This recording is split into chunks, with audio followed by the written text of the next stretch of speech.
a lot of very, very good and effective work is being done in the fight against corruption. Unfortunately, the perception lingers that government is not serious about fighting corruption, that not much is being done. And I think what the minister was saying is, let us publicize everything that is being done, including those who have been convicted, including those who have had their assets seized, and the amounts that have been seized, and either returned to the state or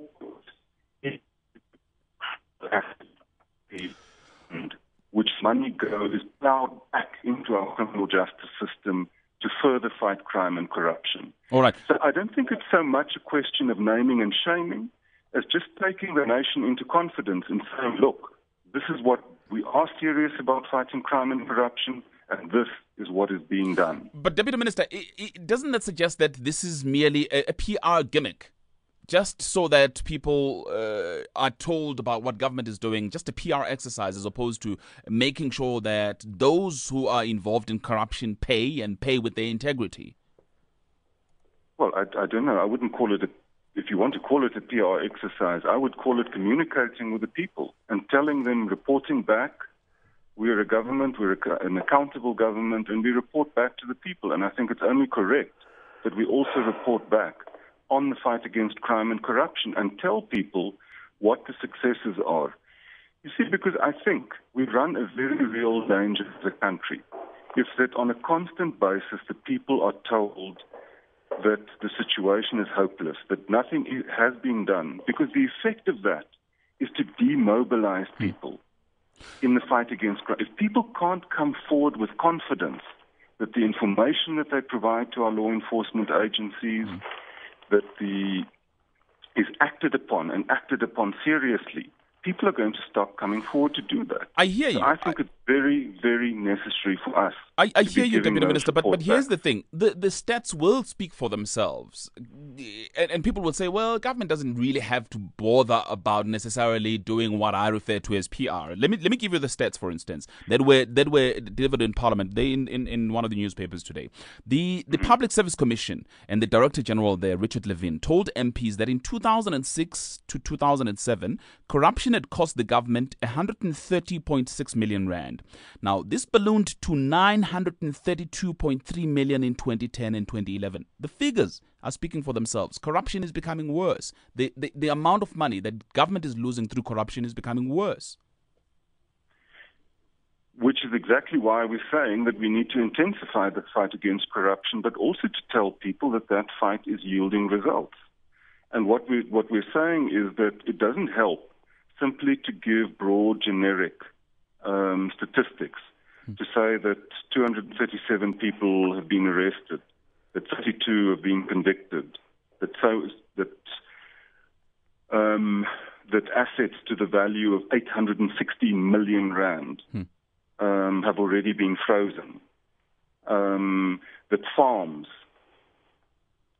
to the value of 59 million rand have been seized and returned and are now being put to productive use. All right. That another 5 farms to the value of 74 million rand also been frozen and will be recovered soon. Okay, Deputy Minister. We need to be very specific about the people. What is being done?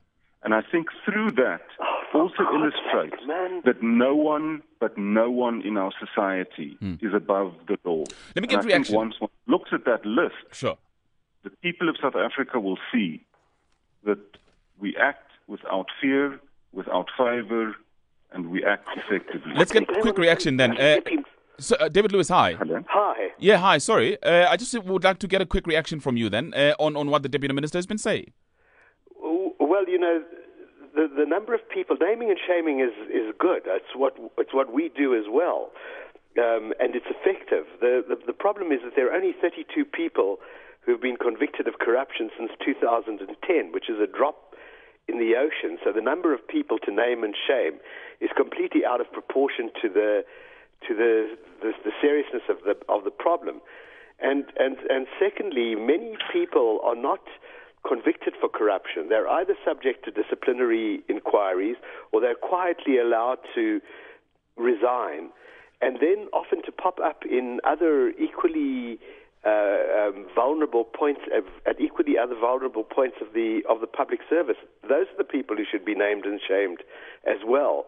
The number of people who are going to be named and shamed is absolutely minuscule because the law enforcement thrust against corruption is not effective. Whatever the minister is saying, it's not effective and it's not pursued with sufficient energy. So the government won't have much to report then?